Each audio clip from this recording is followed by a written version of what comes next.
निवडणुकीसाठी उपमुख्यमंत्री अजित पवार हे ॲक्शन मोडवर आलेले आहेत। आचारसंहिता जाहीर झाल्यानंतर आज दिवसभर ते कार्यकर्त्यांसोबत बैठका घेणार आहेत। त्याचबरोबर ते पुणे आणि पिंपरी चिंचवडमधील स्थानिक कार्यकर्त्यांसोबत चर्चा करून त्यांना सूचना देणार आहेत। राज्यातील 29 महानगरपालिकांच्या निवडणुकीची घोषणा झाली आहे। 15 जानेवारीला मतदान होणार आहे तर 16 जानेवारीला निकाल जाहीर केला जाणार आहे। सर्व निवडणुका एकाच टप्प्यात होणार आहेत। मुंबईत 11 लाख दुबार मतदार आहेत। दुबार मतदारांच्या नावासमोर डबल स्टार असणार असल्याचं निवडणूक आयोगानं म्हटलंय। तर दुबार मतदारांकडून कुठल्या मतदान केंद्रावर मतदान करणार हे लिहून घेतल्याची माहिती त्यांनी दिली आहे। तर मतदार यादी दुरुस्तीचा अधिकार आयोगाला नसल्याचंही ते म्हटलंय।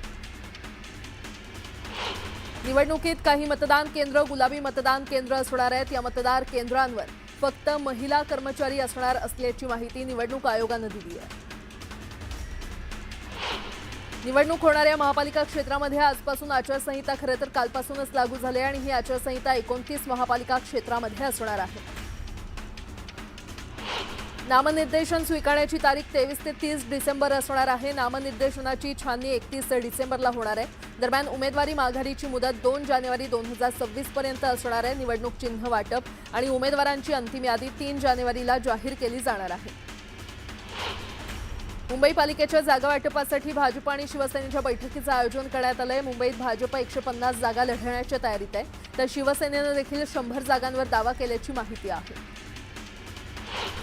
पालिका निवडणुकीत जास्तीत जास्त ठिकाणी भाजप आणि शिवसेनेची युती होणार आहे। मुख्यमंत्री देवेंद्र फडणवीसांनी ही माहिती दिली आहे। तर शिवसेना आणि भाजप एकमेकांच्या पक्षाच्या नेत्यांचे पक्षप्रवेश करणार नसल्याचंही ते म्हटलंय। पुणे महापालिका निवडणूक राष्ट्रवादी आणि भाजप समोरासमोर लढणार आहे। मुख्यमंत्री फडणवीसांनी ही माहिती दिली आहे। तर पुण्यात भाजप आणि राष्ट्रवादी दोन्ही पक्ष मोठे पक्ष असल्याचंही ते म्हटलंय। तर पिंपरी चिंचवडमध्ये देखील राष्ट्रवादी आणि भाजप एकत्र लढणार नसल्याचं त्यांनी सांगितलं।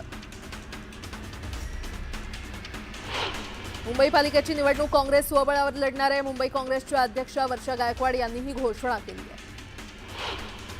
पालिका निवडणुकीत भाजपला मोठं यश मिळणार असल्याचा विश्वास देवेंद्र फडणवीसांनी व्यक्त केलाय।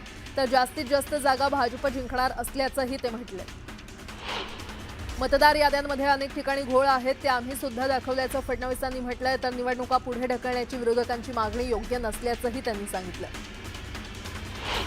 पारदर्शक निवडणुकांसाठी बॅलेटवर निवडणूक घेण्याची मागणी जयंत पाटलांनी केली आहे। ज्यांना आपल्या मागे लोक आहेत असा आत्मविश्वास आहे त्यांनी बॅलेटवरच निवडणुका करण्याचा आग्रह करा असं म्हणत त्यांनी भाजपला टोला लगावलाय। नांदेडमध्ये भाजपसोबत युतीची आमची तयारी असल्याचं शिवसेना आमदार हेमंत पाटलांनी म्हटलंय। पण अशोक चव्हाण युती करतील असं वाटत नसल्याचंही ते म्हटलंय। महायुती म्हणूनच निवडणुकांना सामोरं जाणार असल्याचं मंत्री दादा भुसे यांनी सांगितलं। तर नाशिक आणि मालेगावमध्ये युतीचं जागावाटप ठरलं नसल्याची माहिती देखील त्यांनी दिली। धुळ्यामध्ये राष्ट्रवादी शरद पवार पक्षाला मोठा धक्का बसलाय। माजी महापौर कल्पना महाल यांनी भाजपमध्ये प्रवेश केलाय। मंत्री रावल यांच्या उपस्थितीमध्ये त्यांनी हा प्रवेश केला। अमरनाथमध्ये नगर परिषदेसाठी 20 डिसेंबर रोजी मतदान होणार आहे आणि या पार्श्वभूमीवर पोलिसांची नाकेबंदी आणखी कडेकोट झाली आहे। अमरनाथ शहरात येण्यासाठी जे प्रवेशद्वार मुख्य रस्ते आहेत त्या ठिकाणी पोलीस नाकेबंदीच्या माध्यमातून शहरात प्रवेश करणाऱ्या प्रत्येक वाहनांची तपासणी करूनच त्यांना प्रवेश देत आहेत। सोलापूर महानगरपालिकेसाठी भाजपकडून इच्छुक उमेदवारांच्या 3 दिवस मुलाखती घेण्यात येणार आहेत। भाजपकडे इच्छुकांची भाऊगर्दी पाहायला मिळत असून 1200हून अधिक इच्छुक उमेदवारांनी अर्ज दाखल केलाय।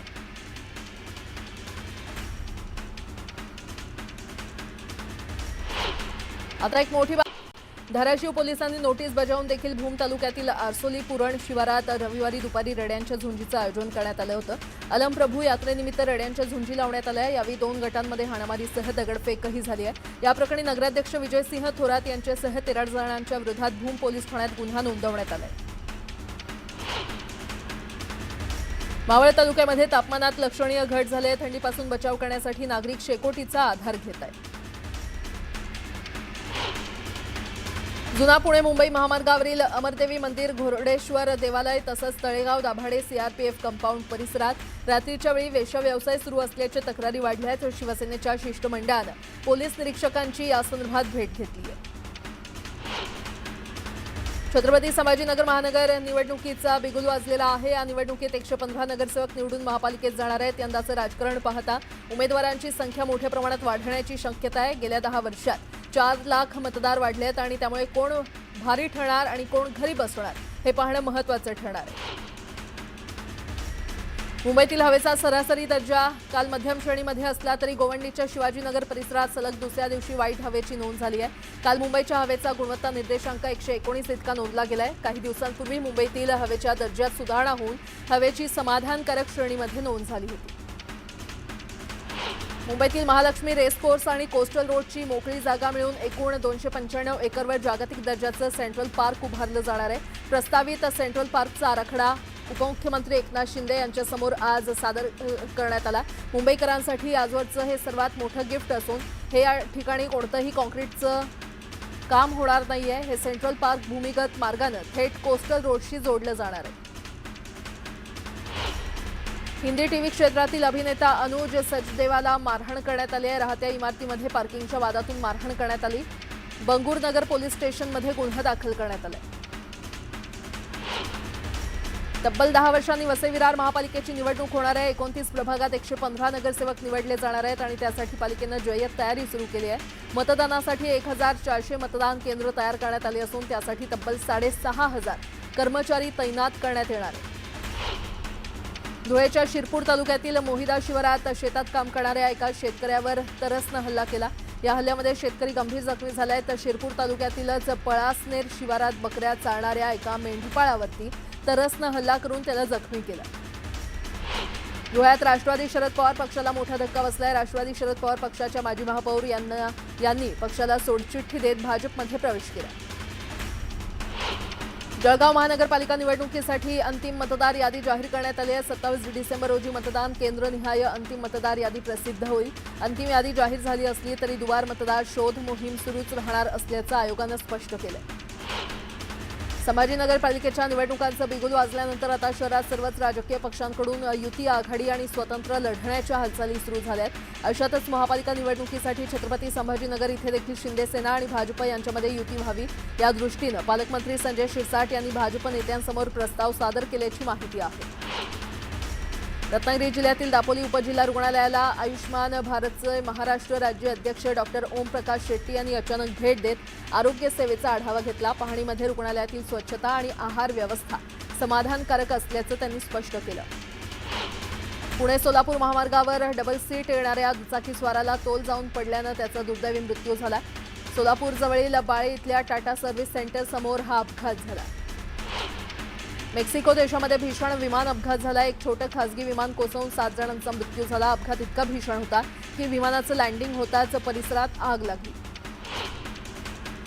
ब्राझीलमधील ग्वायबा इथे जोरदार वाऱ्यामुळे स्टॅच्यू ऑफ लिबर्टी हा पुतळा कोसळला. हा पुतळा 1900 मध्ये बसवण्यात आला होता.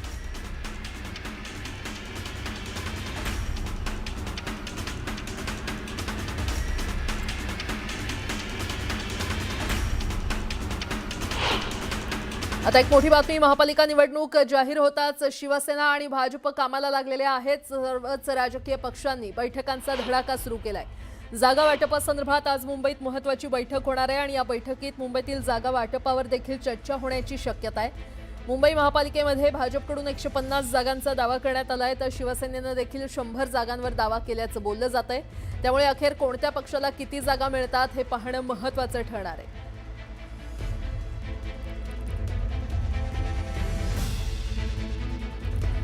मुंबई महानगरपालिकेची निवडणूक काँग्रेस स्वतंत्र लढणार आहे अशी माहिती वर्षा गायकवाड यांनी दिली आहे. या निवडणुका कार्यकर्त्यांच्या आहेत त्यामुळे त्यांना आम्ही न्याय देणार आहोत असं देखील गायकवाड म्हणाल्या. दरम्यान आमची लढत मैत्रीपूर्ण नसेल. आम्ही आमचे मुद्दे घेऊन निवडणुकीत सामोरं जाऊ. मुंबईतील प्रश्नांवर जनता आम्हाला कौल देईल असा विश्वास वर्षा गायकवाड यांनी व्यक्त केलाय. दरम्यान लोकसभेतील विरोधी पक्षनेते राहुल गांधी देखील मुंबईच्या प्रचाराला येतील असं देखील वर्षा गायकवाड म्हटलंय.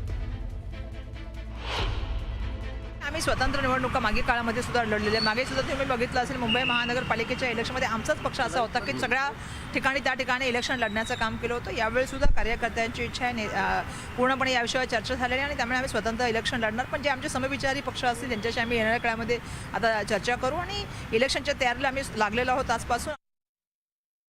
मनोज जरांगे हे दिल्लीमध्ये पोहोचलेले आहेत. आज ते शौर्य पाटीलच्या कुटुंबाची सांत्वनपर भेट घेणार आहेत.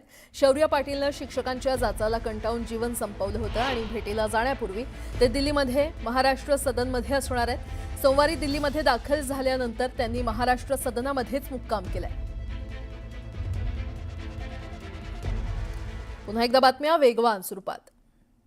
छत्रपती संभाजीनगरच्या खुलताबाद तालुक्यातील खांडी पिंपळगाव इथे सार्वजनिक स्मशानभूमी नसल्यानं ग्रामस्थांनी संताप व्यक्त केलाय. गावातील एका तरुणाचा मृत्यू झाल्यानंतर अंत्यसंस्कारासाठी जागा नसल्यानं संतप्त नागरिकांनी थेट ग्रामपंचायत कार्यालयासमोरच शरण रचले आणि या घटनेमुळे गावात काही काळ तणावाचं वातावरण निर्माण झालं होतं. जुन्नर तालुक्यातील बल्लाळवाडीमध्ये शेतकरी एकनाथ डोंगरेंच्या घराजवळील गायींच्या गोठ्यावर बिबट्यानं हल्ला करण्याचा प्रयत्न केला. मात्र पाळीव कुत्र्यानं जोरजोरानं भुंकत या बिबट्याला पळवून लावलं. जुन्नर तालुक्यातील बिबट्यांचा बंदोबस्त करण्याचं मोठं आव्हान वन विभागापुढे आहे. रत्नागिरीच्या दापोलीमध्ये भिक्खू संघाचा चारिका सहवास उपक्रम पार पडला. यावेळी भंते प्रज्ञानंद थेरो यांनी मार्गदर्शन केलं. गौतम बुद्धांचे विचार जगाला शांतीकडे नेणार आहेत असं मत त्यांनी व्यक्त केलं. गेल्या काही दिवसांपासून मालेगाव मनमाडसह ग्रामीण भागात थंडीचा जोर वाढलाय. मालेगावचा पारा 9 तर निफाडचा पारा हा 6.5 अंशांवर आलाय. कडाक्याच्या थंडीचा गहू, हरभरा, कांदा यासह रब्बीच्या इतर पिकांना फायदा होणार आहे. उत्तर सोलापूर तहसील कार्यालयातील नायब तहसीलदारांना 40,000 रुपयांची लाच घेताना रंगेहात पकडण्यात आलाय. नायब तहसीलदार प्रलंबित पगार काढून देण्यासाठी लाच मागत असल्याची तक्रार देण्यात आली होती. 3 महिने उलटूनही पाचोरा तालुक्यातील पूरग्रस्त मदतीपासून वंचित आहेत. 16 सप्टेंबरला अजिंठा डोंगरातील मुसळधार पावसानं हाहाकार उडवला होता. या अतिवृष्टीचा सर्वाधिक फटका शिंदाडसह पाचोरा तालुक्यातील इतर गावांना देखील बसला असून सध्या 450हून अधिक शेतकरी नुकसान भरपाईच्या प्रतीक्षेत आहेत. बांगलादेशनं कांद्याची आयात चौपट केल्यामुळे लासलगाव मनमाड बाजार समितीमध्ये कांद्याच्या भावात सुधारणा झाली आहे. अशातच लाल कांद्याला प्रति क्विंटल 2,300 रुपये तर उन्हाळी कांद्याला 2,200 रुपयांचा भाव मिळतोय. त्यामुळे शेतकऱ्यांना दिलासा मिळालाय. अकोल्याच्या बार्शी टाकळीमध्ये नाफेडमार्फत सुरू असलेल्या सोयाबीन आणि कापूस खरेदी प्रक्रियेमध्ये शेतकऱ्यांच्या हक्काचं उल्लंघन होत असल्याचा आरोप करण्यात आलाय. शेतकरी एल्गार समितीकडून तहसीलदारांना निवेदन देण्यात आलंय. खरेदी केंद्रावर शेतकऱ्यांच्या हाताचे ठसे अथवा फिंगरप्रिंट मशीनद्वारे घेण्यात यावे. दुष्काळग्रस्त शेतकऱ्यांना त्वरित मदत मिळावी अशी मागणी करण्यात आली आहे. पैठणमध्ये माझ्या कार्यकर्त्यांना आणि भगिनींना त्रास झाला तर काळा कोट घालून मी कोर्टात उभा राहील असा इशारा रामराजे नाईक निंबाळकर यांनी विरोधकांना दिलाय. तर डोक्यावर परिणाम झाल्यानंतर काही माणसं अशी विधानं करतायत असं म्हणत भाजपचे माजी खासदार रणजित सिंह नाईक निंबाळकर यांनी प्रत्युत्तर दिलंय. सोलापूर महानगरपालिकेमध्ये महाविकास आघाडीतील माकपकडून महापौर पदासाठी नवीन फॉर्म्युला देण्यात आलाय. सोलापूर महानगरपालिकेच्या महापौर पदासाठी 5 वर्षात 5 महापौर देण्याची मागणी माकपनं केली आहे. धाराशिवच्या भूममध्ये सोनगिरी भोनगिरी गावातील शेतकऱ्यांनी बेमुदत उपोषण सुरू केलंय. शेतीपंपांना 8 तास वीज पुरवठा करण्याची मागणी शेतकऱ्यांनी केली आहे. खासदार ओमराजे निंबाळकर यांच्या एका पत्रानं संपूर्ण धाराशिव शहरात खळबळ माजली आहे. भाजप उमेदवाराची थेट तुलना हसीना पारकर यांच्याशी केली असल्यानं भारतीय जनता पार्टी ओमराजेंच्या पत्रावर संतप्त झालेत. ओमराजेंनी महिलेची माफी मागावी अन्यथा मानहानीचा दावा दाखल करण्याचा इशारा भाजपकडून देण्यात आलाय. यवतमाळ नगरपरिषद निवडणुकीमध्ये भाजप स्वतंत्र लढवत असून नगराध्यक्षपदाच्या उमेदवार मंत्री डॉक्टर अशोक उईके यांच्या कन्या ॲडव्होकेट प्रियदर्शनी उईके या रिंगणात उभ्या आहेत. त्यांच्या प्रचारार्थ द ग्रेट खली यांच्या रोड शोचं आयोजन करण्यात आलं होतं. सिंधुदुर्गात मानेजवळील गाठ काढण्याच्या शस्त्रक्रियेनंतर एका मुलीचा कोल्हापुरात उपचारादरम्यान मृत्यू झाला आणि त्यानंतर संतप्त ग्रामस्थांनी कणकवलीतील नागवेकर हॉस्पिटलची तोडफोड केल्याच्या घटनेप्रकरणी कणकवली पोलीस ठाण्यात परस्पर विरोधी तक्रारीनुसार गुन्हे दाखल करण्यात आले. बीड जिल्ह्यामध्ये अंबाजोगाई लातूर राष्ट्रीय महामार्गावर जीप आणि कारचा भीषण अपघात झाला. या अपघातात 3 ठार आणि 2 जखमी झाले. अहिल्यानगर जिल्ह्यामध्ये आणखी एक बिबट्या जेरबंद करण्यात यश आलंय. कोपरगाव तालुक्यातील पढेगाव शिवारात बिबट्या जेरबंद करण्यात आलाय. वन विभागानं लावलेल्या पिंजऱ्यात बिबट्या अडकल्यानं स्थानिकांनी काहीसा दिलासा व्यक्त केलाय. शिरूर आणि जुन्नर तालुक्याच्या सरहद्दीवरती असलेल्या पारगाव इथे भर दिवसा बिबट्यानं हल्ला करत 8 वर्षाच्या शेतमजुराच्या मुलाला ठार केलं. यानंतर संतप्त ग्रामस्थांनी वन विभागाच्या अधिकाऱ्यांना घेराव घातला तर नरभक्षक बिबट्याला ठार करण्याची परवानगी सरकारकडे मागितली असल्याचं अधिकाऱ्यांनी सांगितलं. काँग्रेसनं उल्हासनगर शहरासाठी आपला जाहीरनामा प्रसिद्ध केला. या जाहीरनाम्यामध्ये 500 फूट आणि त्यापेक्षा कमी असलेल्या घरांना करमाफी, शहरातील नागरिकांना सुरळीत पाणी पुरवठा, आरोग्याच्या सुविधा अशा अनेक सुविधांचा उल्लेख जाहीरनाम्यामध्ये करण्यात आलाय. शिवाय काँग्रेस ही उल्हासनगर महापालिकेच्या सर्व 20 प्रभागात उमेदवार देणार आहे. बुलढाणा जिल्ह्यातील रुग्णालयांमध्ये मागणी नसताना औषध साठा पाठवण्यात आल्याचं समोर आलंय. यामुळे वापराविना औषधी कालबाह्य होण्याची शक्यता आहे. तातडीनं यावर आळा घालण्याची मागणी करण्यात आली आहे. नागोठणे एसटी बस डेपोच्या नूतनीकरणाच्या कामाचं भूमिपूजन करण्यात आलं. यावेळी मंत्री अदिती तटकरे आणि भरत गोगावले एकत्र आल्याचं पाहायला मिळालं. नाशिकच्या तपोवननंतर ठाण्यात देखील प्रादेशिक मनोरुग्णालय परिसरात झाडांची कत्तल होणार आहे. 3,300 बेडचं नवं रुग्णालय बांधण्यात येणार आहे. त्यामुळे 700हून अधिक झाडं तोडली जाणार आहेत. दरम्यान एकही झाड तोडू देणार नसल्याचा मनसेनं इशारा दिला. मीरा रोड पोलिसांनी झुंझुनू राजस्थान इथे एमडी ड्रग्ज कारखान्याचा पर्दाफाश केला. पोलिसांनी संशयावरून 6 आरोपींना अटक करून त्यांच्याकडून 1 कोटींचे ड्रग्ज जप्त केले. विरारमधील चाळ बिल्डर समय चौहान याच्या हत्या प्रकरणात कुख्यात गुंड सुभाष सिंह ठाकूरला अटक करण्यात आली आहे. यूपीतल्या फतेगड मध्यवर्ती कारागृहातून त्याला ताब्यात घेण्यात आलं. आज त्याला ठाण्याच्या मकोका कोर्टामध्ये हजर करण्यात येणार आहे.